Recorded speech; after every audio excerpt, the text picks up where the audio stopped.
Go home. Take a look in the mirror and you'll know why. Those are the 10 words that destroyed my best friend's world in an instant. Imagine receiving that text message, not from an enemy, but from the person you thought was the love of your life, the person you traveled across the city to meet, the person who was watching you from the shadows right at that very moment. We often think of catfishing as a predator hunting a victim. But what happens when the predator is just a lonely, broken teenager, and the victim drops a truth bomb so brutal, it shatters reality? This is the story of my best friend, the lie that went too far, and the mirror that revealed everything.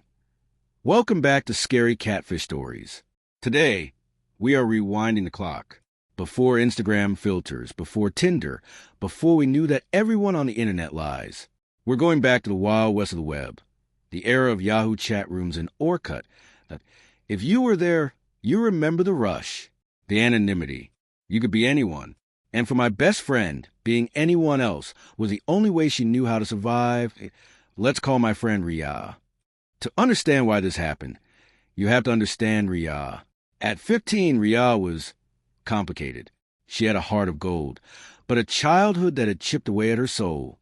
Mildly abusive, chaotic, and lonely. In her own eyes, she was invisible. She was average-looking, dark-skinned, and a bit chubby in society that obsessed over being fair and thin. While the rest of us were experimenting with fashion, she hid behind traditional Indian clothes. Sal wore kameez, dupattas draped to cover her insecurities. Then came the chat rooms.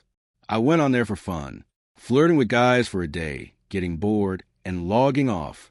But for Riyah, the internet wasn't a game. It was an exit door. She met a guy. Let's call him Samir. He was from our city, charming, attentive, and Riyah fell deep. But the Riyah he fell for didn't exist. She had raided Orkut, the Facebook of the 2000s, and found a random girl. Fair-skinned, slim, modern, someone who wore shorts and T-shirts. Someone Riyah desperately wanted to be. She sent those photos to Samir, and the lies snowballed. She told him she was an NRI, living abroad, visiting India for a family wedding. A glamorous life for a glamorous girl. She built a castle of lies so high, she forgot she was standing on quicksand. Inevitably, Samir asked the question every catfish dreads. Can we meet? Logically, this is where you ghost. This is where you delete the account and disappear. But Riyah said yes, that I still don't know what she was thinking. Did she think her personality would shine so bright he wouldn't notice she was a completely different human being? Did she think love was blind? Or was she just so addicted to the attention that she couldn't let go? The day of the meeting, I was at her house. She told me she had classes, but she was dressing like she was going to a gala. Heavy jewelry, makeup layered on thick, her best traditional outfit. I asked her, "Why are you so dressed up for tuition?" She brushed me off. She wouldn't look me in the eye. She left. And I sat there with a sinking feeling in my gut. I didn't know she was walking into a trap she had set for herself an hour later. My phone rings. It's Riyah. She's sobbing. Not just crying. Hyperventilating. She begs me to come to her house. I ran over. When I got there, the makeup was running down her face. She looked broken. And then she told me everything. She had gone to the meeting spot. She stood there waiting. She texted Samir, "I'm here." A few moments passed. A guy walked by. He didn't stop. He just slowed down. He looked her up and down. He didn't wave. He didn't smile. He just kept walking. Then her phone buzzed. "Samir, what color are you wearing?" "Riyah." "Green. The Churidar suit." "Samir, you should go home. I cannot meet you." Riyah, confused, terrified, typed back, "Why? What happened? Are you okay?"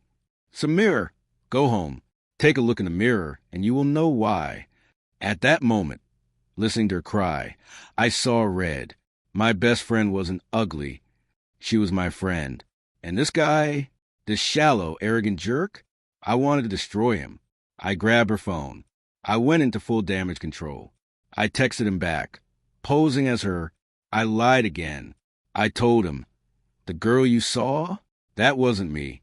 That was my friend. I sent her to check if you were safe." I was watching from a distance. And now that I know how shallow you are, judging a girl by her looks, I'm never meeting you." He apologized. He felt bad.